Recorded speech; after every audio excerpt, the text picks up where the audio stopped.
أعوذ بالله السميع العليم من الشيطان الرجيم بسم الله الرحمن الرحيم الحمد لله والصلاة والسلام على أشرف المرسلين رسول الله سيدنا وحبيبنا محمد بن عبد الله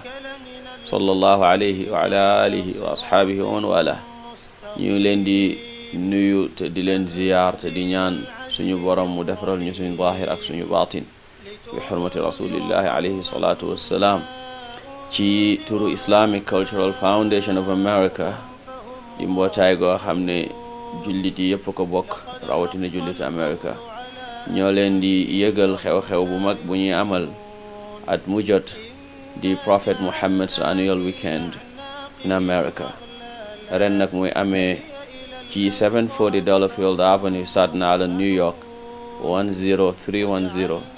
di kër gi nga xam ne mooy këru mbootaay gi